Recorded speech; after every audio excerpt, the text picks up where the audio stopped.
오늘도 기도의 자리에 나오신 성도님들 환영하고 축복합니다. 사도신경으로 우리의 신앙을 고백하겠습니다. 전능하사 천지를 만드신 하나님 아버지를 내가 믿사오며 그 외아들 우리 주 예수 그리스도를 믿사오니 이는 성령으로 잉태하사 동정녀 마리아에게 나시고 본디오 빌라도에게 고난을 받으사 십자가에 못 박혀 죽으시고 장사한 지 사흘 만에 죽은 자 가운데서 다시 살아나시며 하늘에 오르사 전능하신 하나님 우편에 앉아 계시다가 저리로서 산 자와 죽은 자를 심판하러 오시리라.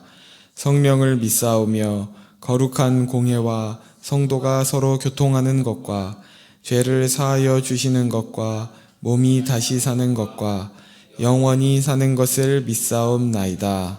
아멘. 찬송가 342장 찬송하시겠습니다.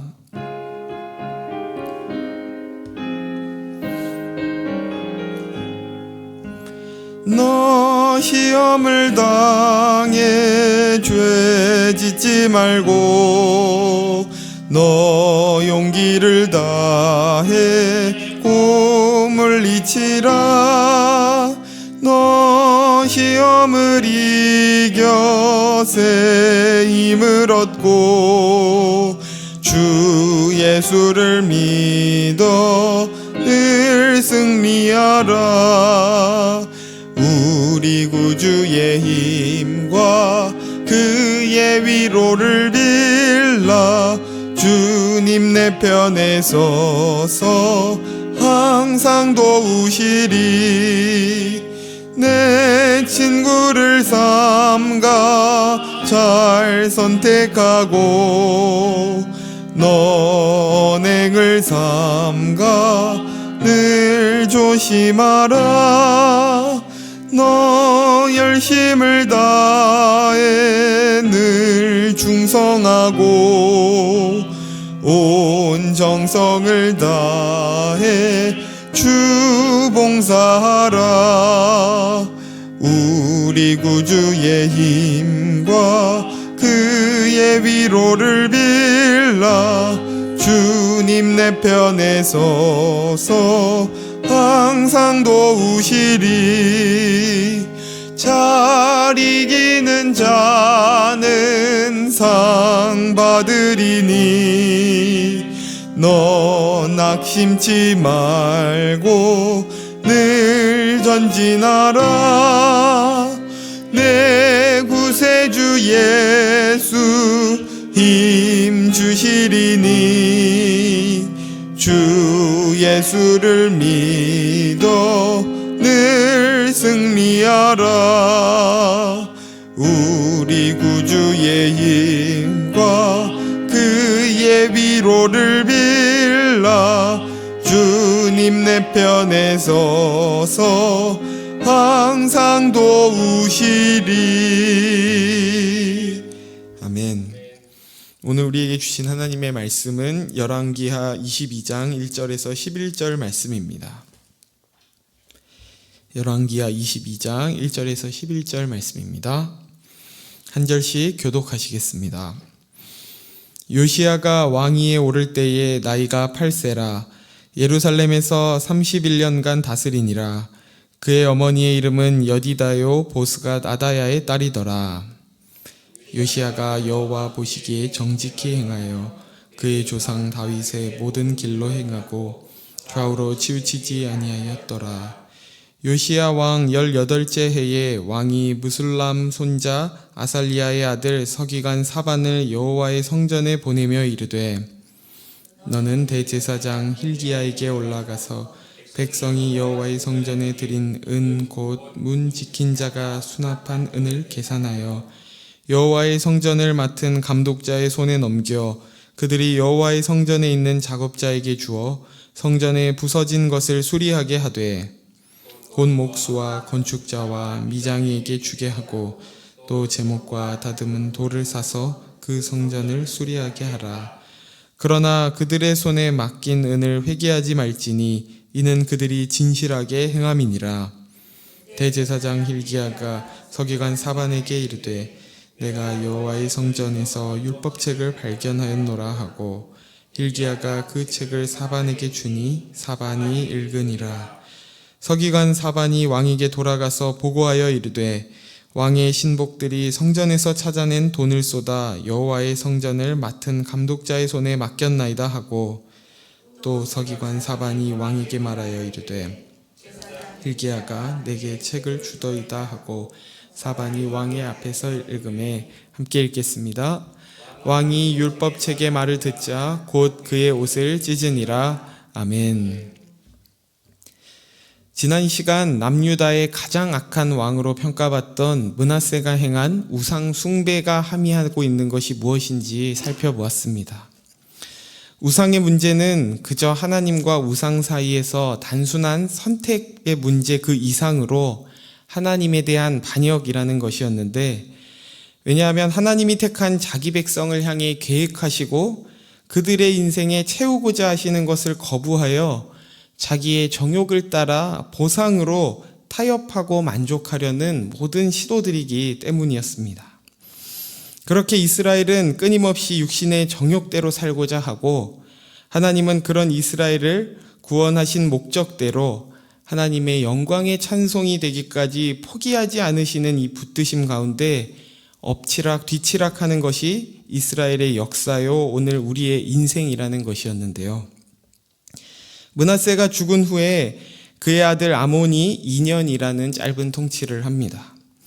아몬은 신복들에 의해 갑작스럽게 암살을 당하게 되고, 이 혼란스러운 정세 속에서 매우 어린 아이였던 요시야가 왕위에 오르게 되는데요.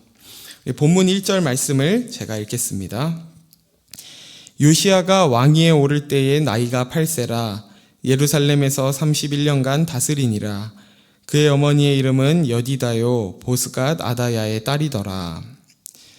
요시야가 8살의 왕이 되었다는 것을 볼 때 그에게 어떤 판단력이나 힘이 있어서가 아니라 그를 왕으로 세운 어떤 무리들의 영향이 컸었다는 것을 짐작할 수 있습니다.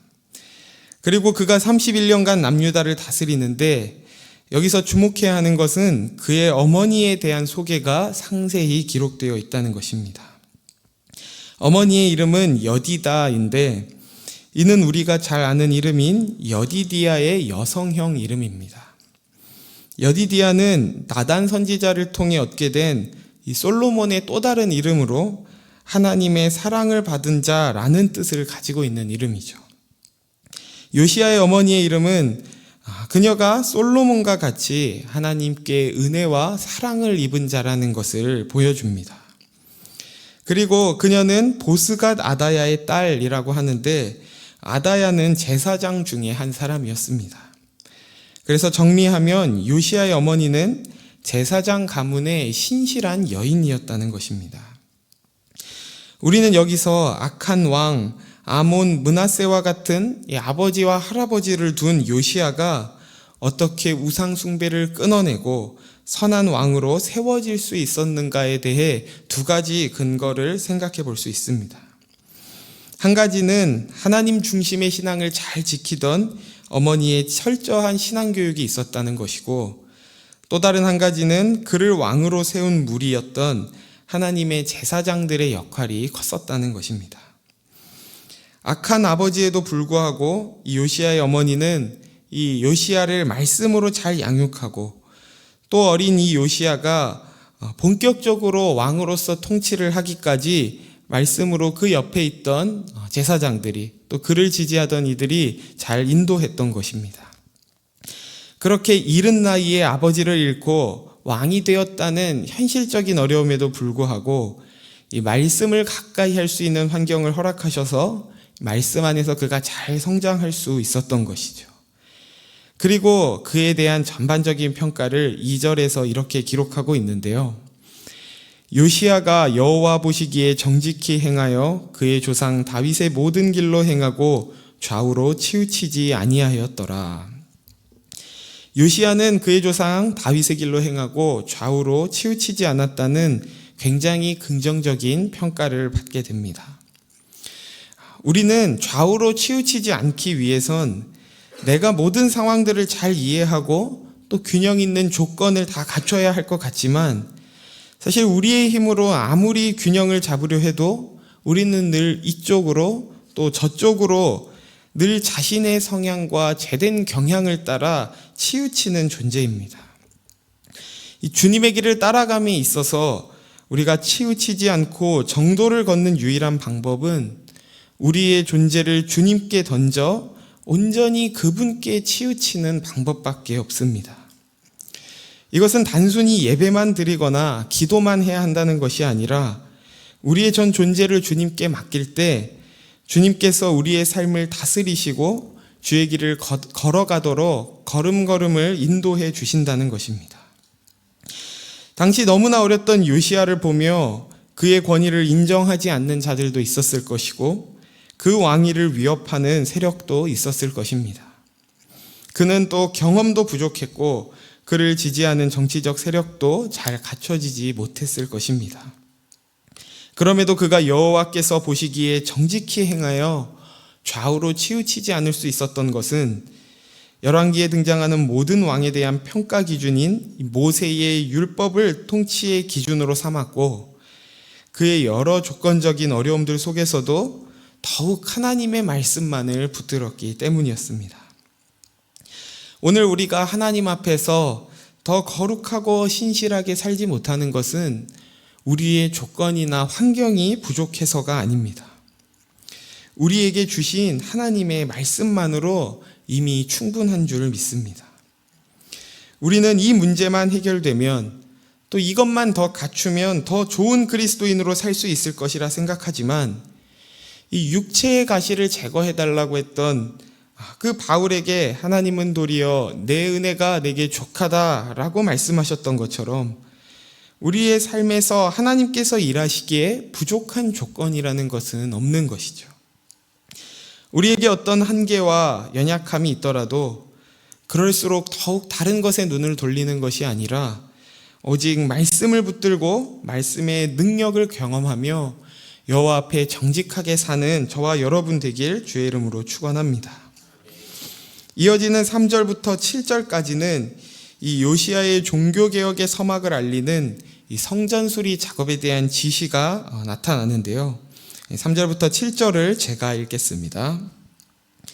요시야 왕 18째 해에 왕이 무술람의 손자 아살리야의 아들 서기관 사반을 여호와의 성전에 보내며 이르되 너는 대제사장 힐기야에게 올라가서 백성이 여호와의 성전에 드린 은 곧 문 지킨 자가 수납한 은을 계산하여 여호와의 성전을 맡은 감독자의 손에 넘겨 그들이 여호와의 성전에 있는 작업자에게 주어 성전에 부서진 것을 수리하게 하되 곧 목수와 건축자와 미장이에게 주게 하고 또 제목과 다듬은 돌을 사서 그 성전을 수리하게 하라. 요시야가 왕이 된 지 18째 해라고 했으니 그가 26살 때 성전 수리와 함께 종교 개혁을 시작했다는 것을 알 수 있습니다. 그런데 사실 역대하 34장을 보시면 그가 이미 16살 때 우상철폐 운동을 했었다는 것을 기록하고 있는데 이처럼 우상은 이스라엘 백성 가운데 너무나 뿌리 깊게 박힌 것이어서 한 번의 운동, 한 번의 개혁을 통해 그 문제를 다 해결할 수는 없었던 것입니다. 이처럼 우리도 신앙생활을 하면서 한 번의 어떤 체험, 한 번의 회개, 한 번의 응답으로 우리 안에 뿌리 깊은 문제를 더 이상 다루지 않아도 될 것이라는 이 안일함을 주의해야 합니다. 돌아서면 내가 중심이 되어 있고 돌아서면 다시 우상을 섬기고 있는 것이 죄된 본성을 가진 우리의 모습이기 때문입니다. 다시 본문으로 돌아오면 요시야는 자신의 서기관이었던 이 사반을 통해 힐기야에게 성전 보수를 명령합니다. 그리고 성전에서 일하는 자들에게 헌금을 관리하게 하고 또 보수 공사를 맡기는데 이는 단순히 어떤 건축 사업이 아니라 신앙 회복과 관련된 중요한 작업이었다는 것을 기억해야 합니다. 성전은 하나님의 임재와 교제를 상징하는 장소죠. 이전에 악한 왕들이 성전에 우상들을 세우고 그곳을 엉망으로 만들었던 것은 곧 이스라엘이 하나님과의 교제, 오늘 우리식으로 말하면 예배에 큰 문제가 있었다는 것을 보여줍니다. 요시야는 신앙 회복 운동을 준비하면서 가장 먼저 하나님과의 관계를 회복하기 위해 이 성전의 건물을 수리하는 작업을 시작한 것이죠. 우리 신앙의 핵심이자 출발은 하나님과의 관계 회복이라는 것을 우리가 놓치지 않길 소원합니다. 그리고 그것은 늘 예배의 회복으로 나타나게 되는 것이죠. 성전된 우리 안에 하나님이 보시기에 적절하지 않고 너저분한 것들을 우리가 하나하나 정리하고 그렇게 깨끗하고 거룩한 산 제물로 우리의 몸을 주님께 드리기를 주의 이름으로 소원합니다. 그렇게 요시야가 성전 보수 작업을 명령하는 중에 놀라운 지시의 내용이 있었는데요. 우리 7절 말씀을 함께 읽겠습니다. 시작. 그러나 그들의 손에 맡긴 은을 회개하지 말지니 이는 그들이 진실하게 행함이니라. 성전 보수와 같이 대규모 공사를 하는 데는 막대한 재정이 들어갔을 것입니다. 이러한 큰 돈이 움직일 때는 항상 의심하는 분위기가 형성되고 또 모두가 예민하게 되죠. 그런데 놀라운 것은 이 왕이 성전 수리에 참여하는 사람들에게 이 회개 감사를 면제하라고 지시하는 것입니다. 그는 어떻게 이런 지시를 내릴 수 있었을까요? 기본적으로 성전 보수 작업에 참여하는 모든 이들 가운데 한 마음으로 여호와 신앙을 회복하고자 하는 갈망이 있었습니다. 뿐만 아니라 성령 안에서 상호 간의 깊은 신뢰가 형성되었기 때문에 이들 안에는 어떤 의심이나 탐욕의 유혹이 틈타지 못했던 것이죠. 이 말씀을 오늘 우리에게 그대로 적용해서 우리 교회의 회개 감사를 없애야 한다고 말해야 한다는 것은 아니지만 이러한 모습이 우리가 꿈꾸고 기대해야 할 하나님 나라의 아름다운 모습인 줄 믿습니다. 모두가 하나님을 향하여 같은 마음을 품고 서로가 서로를 온전히 신뢰하는 관계, 이것이 교회가 지향해야 할 아름다운 모습인 것이죠. 만일 우리가 다른 이들을 늘 의심과 경계의 눈초리로 바라보고 있다면 가장 먼저 돌아보아야 할 것은 내가 과연 하나님과 그의 주권을 온전히 신뢰하고 있는가입니다.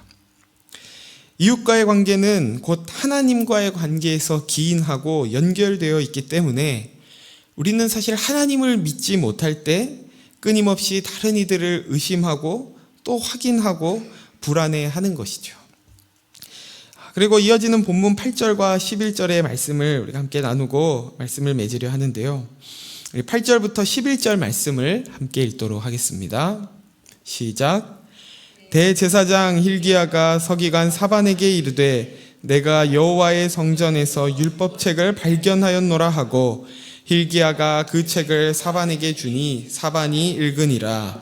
서기관 사반이 왕에게 돌아가서 보고하여 이르되 왕의 신복들이 성전에서 찾아낸 돈을 쏟아 여호와의 성전을 맡은 감독자의 손에 맡겼나이다 하고 또 서기관 사반이 왕에게 말하여 이르되 제사장 hil기야가 내게 책을 주더이다 하고 사반이 왕의 앞에서 읽음에 왕이 율법책의 말을 듣자 곧 그의 옷을 찢으니라. 아멘. 성전 보수 작업을 하다가 이 제사장 hil기야는 율법책을 발견합니다. 이 율법책이 어떤 율법책이었냐에 대해 여러 의견들이 있는데 대부분의 학자들은 그것이 모세오경 전체를 가리킨다고 말합니다. 그런데 왜 이토록 중요한 율법서가 이때서야 다시 발견됐던 것일까요?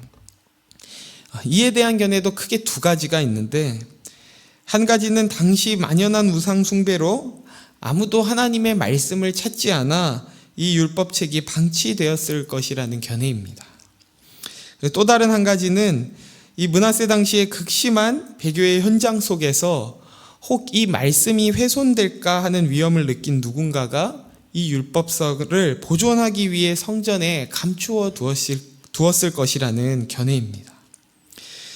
어떤 견해든지 당시에 하나님의 말씀이 희귀해지고 또 나라의 통치와 삶의 원리가 말씀으로 세워지지 못했던 그 기간이 매우 길었다는 것을 우리가 짐작할 수 있습니다. 사반이 요시야에게 와서 발견한 율법책을 읽고 그 말씀을 들은 요시야는 그의 옷을 찢습니다. 옷을 찢는다는 것은 철저한 회개를 상징하는 행위죠. 과연 요시야는 사반에게 어떤 말씀을 들었을까요? 그는 아마 내 계명을 지키는 자에게는 무한한 은혜를 베풀지만 내 계명을 떠난 자들에게는 가혹한 징벌이 임할 것이라는 이 율법의 기본 정신에 대해 들었을 것입니다.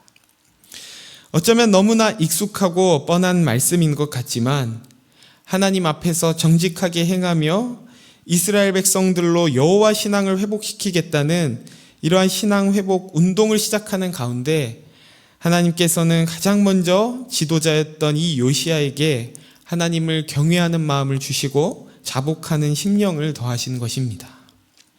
말씀을 맺겠습니다. 이 시간 성전된 우리의 몸과 마음이 황폐해졌다면 다시 주님 앞에 나아가 그것을 보수하고 회복하는 걸음을 내딛기를 소원합니다.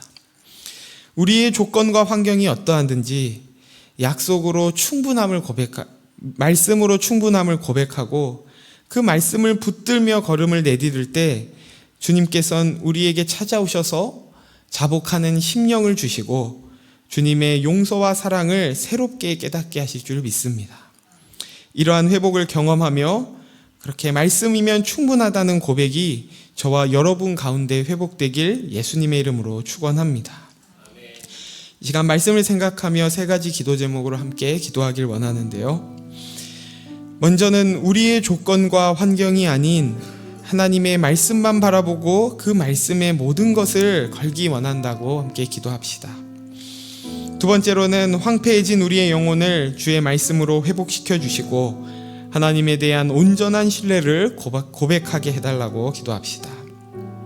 마지막은 이웃과 나라와 민족을 위해 함께 기도할 때 이스라엘과 이란 사이에 평화 협상이 이루어져 중동 전쟁이 더 이상 확산되지 않도록 주님께서 지켜달라고 우리 나눈 이 세 가지 기도 제목을 가지고 함께 기도로 나아가겠습니다. 하나님 아버지 감사합니다. 오늘도 우리에게 이 말씀을 허락하셔서 말씀으로 충분하다는 고백을 우리가 믿음으로 하게 하시니 감사합니다. 우리는 늘 우리의 조건과 환경을 바라보며 그것에 따라 우리의 인생이 달렸고 우리의 믿음이 달린 것처럼 생각하지만 우리가 오직 하나님의 말씀만을 바라보고 그 말씀에 모든 것을 걸 수 있는 믿음을 더하여 주시옵소서. 그때 그 말씀이 우리의 삶을 다스리고 우리의 삶을 이끌어 가심을 경험하는 복된 자리로 우리가 나아가게 하시고 그렇게 우리의 영혼을 주의 말씀으로 회복시켜 주셔서 우리가 하나님에 대한 온전한 신뢰를 고백하고 하나님 안에서 이 교회 안에 참된 성도의 교제가 또 서로 간의 온전한 신뢰가 회복되는 아름다운 하나님의 나라의 모습을 회복시켜 주시옵소서. 하나님 또한 이웃과 나라와 민족을 위해 기도할 때 지금 이스라엘과 이란 사이에 있는 이 분쟁 속에 평화 협상이 이루어지게 하시고 더 이상 이 중동 전쟁이 더 확산되지 않도록 지켜주셔서 주님 많은 하나님의 그 백성들을 또 그 영혼들을 지켜주시고 보호하여 주시옵소서. 하나님 오늘의